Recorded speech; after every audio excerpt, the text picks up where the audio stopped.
Hey everyone, wanted to do a video on the aquaponics setup. So right now it is the middle of January.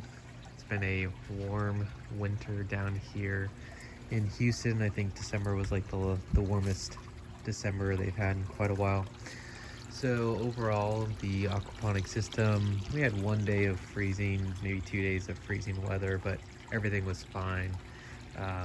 I thought I might have had some tilapia in the fish tank, but since the water got so cold, I don't think that we did, because otherwise I'd see some fish floating, because tilapia can't handle any cold weather or whatnot. So probably a couple differences from the previous time that I have done a video on this. One, I had cement blocks. So I was using all these cement blocks. I had the landscape timbers, which raised this up, so this top one might have been like a foot or so higher. I wanted to try and lower it, reduce the footprint of the entire system. It's kind of big for where it's at, so I had to put some spacers right here, but I was able to just set it directly on the stock tanks. I don't know if you can see in there, there's a T that pushes water out from one side to the other side. This side has restriction on it because the pond pump is only pulling water from this side. So I want the majority of the water to come back in here, and the water will come out from here, pump in the top, and then split out to each side. And the water levels are both controlled by these U valves, or U siphons, I guess I should call them. But these U siphons are basically, there's no air in them. It's basically a U, and on each end you might be able to see there's a part there's a 90-degree elbow that's sticking out that way, so that if there's any bubbles coming from below, it's not going to go up into the pipe. So those have been working actually really well. Usually I will just turn on the hose and fill up the U siphon every month or so to make sure that there's no air bubbles that have got in there. But as long as there's no air in there, the water level from this side will be the same water level from that side. So there's two of those. The other main change is that I bought more of these baskets. Before I had the entire thing, maybe there was a basket or two in here, but I have two different kinds of media. One is these clay pebbles. You can buy on Amazon. I think a bag usually goes for about $25 or so. Bigger bags can go up to $40. But it's easy to plant stuff in. They don't hurt your fingers, yada yada. So I had that combined with lava rock, which is the exact opposite. It's textured, it's sharp, it takes up a lot of space, so it's good to fill up some of that space, filter out things, but I really didn't want them together. So I split them up. I put all of the clay pebbles in these plant baskets, and you can get them from Home Depot for, I don't know, maybe $2 a basket. So if I need to, I can just pull out an entire basket and everything's contained, everything's controlled in there. Generally, I want to propagate plants within this system.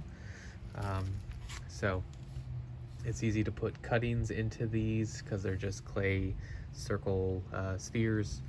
Whereas if you were to try and put a cutting directly into lava rock, you might damage the cutting some way because these are coarse, they're hard, and whatnot. So as of right now, I have some lettuce.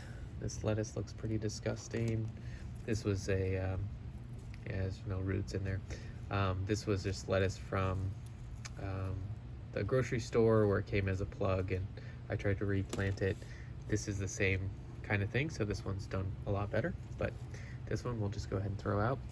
So I have some lettuces, kale, some pothos that's been growing in there from cuttings. So all that's doing really well. And then the last main thing is that typically aquaponic systems are controlled by, or the water level is controlled by this ebb and flow system, I guess. And let me see if I can take this off. So basically you have a pipe in there. Once the water level hits the top of that pipe, then it'll start a vacuum, and the vacuum starts because of this larger pipe on top of that pipe, and it is sealed at the end, but basically water goes in through the bottom like so, and you can see where the water level is hit, but basically the water level will go up to that standpipe in the middle. Since there is a capped top, it'll start a suction, so it'll actually suck water a lot quicker than if this wasn't here, but then it'll also drain it to the very bottom.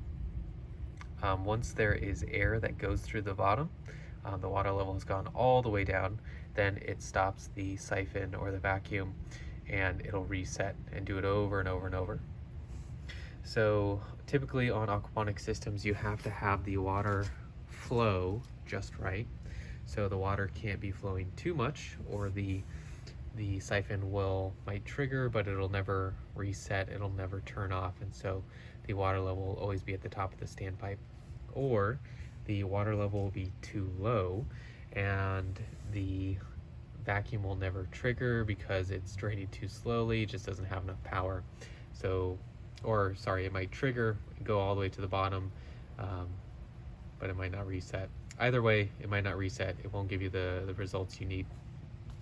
So this is kind of a hybrid system in that I have been running this with a digital timer, and the digital timer that I have can control based on minutes.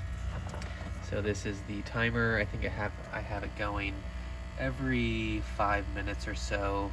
It'll turn the pump on for a couple minutes, 4 minutes, 5 minutes, somewhere around there. Basically every 5 minutes I wanted it to reset.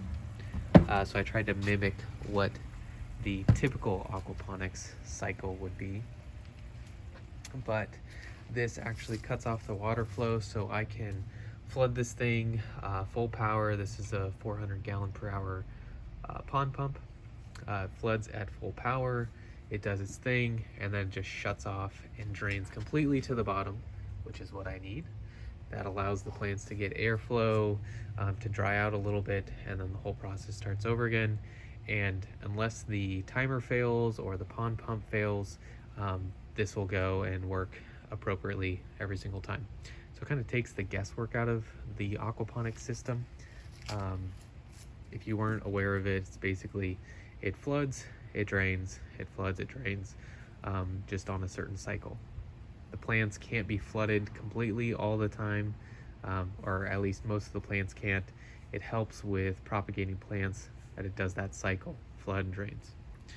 So those are kind of the everything that's been changed recently. Here's some green onion. I always plant these in here.